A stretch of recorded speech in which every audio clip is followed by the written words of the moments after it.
HD.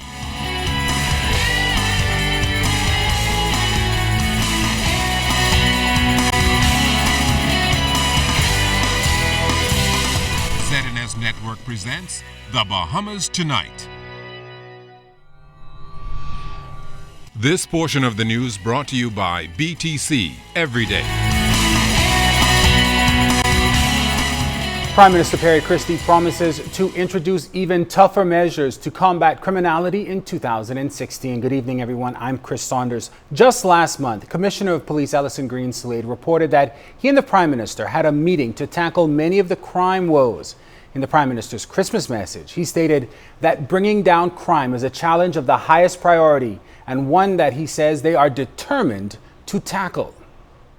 We must therefore redouble our efforts to work together with our uniformed forces. We will continue to institute training opportunities and job creation initiatives to ensure that our at-risk youth are afforded positive, life-changing alternatives. At the same time, however, those who remain intent on pursuing lives of criminality, who only want to rob and steal, or to inflict violence upon others, to such persons, they must hear this: cease and desist, because there is no place in our society for those hell-bent on senseless acts of violence. The strong arm of the law will catch up with you. So stop now, and stop before it is too late. The Prime Minister's message is expected to be broadcast tonight and tomorrow. He said despite the pitfalls this year, their government is encouraged by new developments and investments in the country, including Bahamas. The Prime Minister said government is encouraged by the progress being made and looks forward with optimism and confidence towards the day when the resort will fulfill its promise and positively impact the economic life of the country. We therefore look with optimism and confidence towards the day when this resort will fulfill its promise and positively impact the economic life of our nation. Despite all the setbacks, I remain absolutely convinced that this will happen in 2016. This is not wishful thinking, it is well-informed optimism. In other news, Minister of Labour, the Honourable Shane Gibson, says the demands of an expanding labour force continues to drive the government's intensified efforts to strengthen the major pillars of the economy, diversify the economy, and invest more in human capital. The labour survey released just yesterday put unemployment at 14.8%, up 2.8% from the last labour force survey. The minister pointed out the country has made tremendous strides since the global recession, and more Bahamians are in fact working. The minister also pointed out the expansion of the labour force will no doubt continue at a rate of about 4,000 to 5,000 people every year, which demands an acceleration in the rate of job creation. The government is keenly aware of this and is satisfied that pending projects in various stages of development will reduce the unemployment level in 2016. In other news, police tonight are investigating a traffic accident on the Don McKay Boulevard in Abaco that happened last night, where 2 passengers were killed.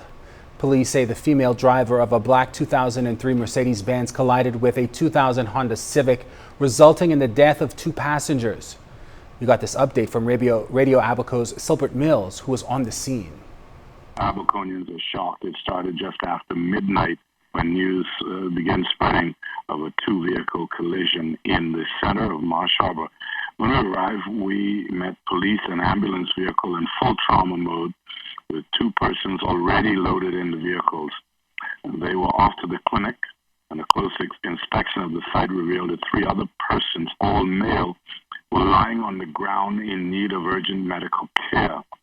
We were directed to the white Honda Civic, where the lifeless body of a young woman was pinned on the passenger side.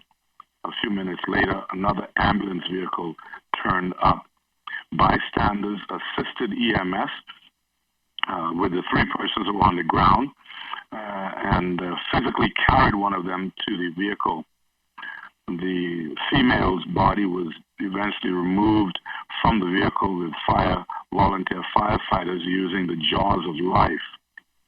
She was identified as Janet Remy, a.k.a. Fofo. She died on the scene, and her boyfriend, who was also in the Honda Civic as a passenger, was taken to the clinic but was pronounced dead at 2:10 this morning. He had severe head injuries and facial injuries. He was also identified as Adams Augustine. Two are dead and three have already been airlifted to the capital. It was deadly. It has impacted a number of families, and people are just very sad right now. Now, as the island of Abaco is in mourning tonight as they lost those 2 lives during an early morning smash-up on the streets there. So far, at least 49 people have lost their lives on our streets, and there are several other accidents that are still unclassified. Minister of Transport and Aviation, the Honorable Glenys Hannah Martin, says she's deeply concerned about the increase in young people losing their lives in traffic mishaps in the country. However, she's hopeful that a new and improved public service announcement will encourage all motorists to think before they drive. Week or so, maybe a little over a week, we've had close to 5 people die on our streets. This is the second double fatality. There was one last weekend, I think it was. And then all of these people, almost all, have been young people. The ones who died last night were young people. The ones who were seriously injured last night are young people. And so, we're trying to really raise awareness because we're in a time of year when there's a lot of sort of excesses. People are, just letting their hair down. They're enjoying themselves. There's a lot of parties. And so, we have to be very careful that we don't become overtaken by these things because, the fact is that the consequences can be very serious. Hannah Martin is also making an appeal to parents to talk to their kids before allowing them to get behind the wheel. If your children are going out behind the wheel, you give them a little lecture. You have to impose upon them some principles about how they manage themselves when they go out, especially if they're driving. If you're in a car with someone who is in some way impaired, you have to find ways to impress upon that individual, that maybe I should take the wheel. These are the kind of things I'm trying to see if we can get people to understand. This is a serious matter. This year, we're told it's about 49 people who have died, and most of them are young people. I mean, there are children who are dying, and and why? Because I can't even explain it. So we have to find a way to cause for young people to understand and for others in the community to help young people understand, or other young people to help other young people understand. In news from the courts, 41-year-old American national Jose Ramon Crespo Diaz was charged in connection with a major drug bust on Bimini from Wednesday. He faces conspiracy to import dangerous drug charges, conspiracy to possess dangerous drugs with the intent to supply charges, possession of dangerous drug charges with the intent to supply, and the importation of dangerous drug charges. He pleaded not guilty to the charges. Bail was denied and he was remanded to prison. Diaz was arrested yesterday after allegedly being caught with 508 kilos of cocaine weighing 1,409 pounds, more than a ton.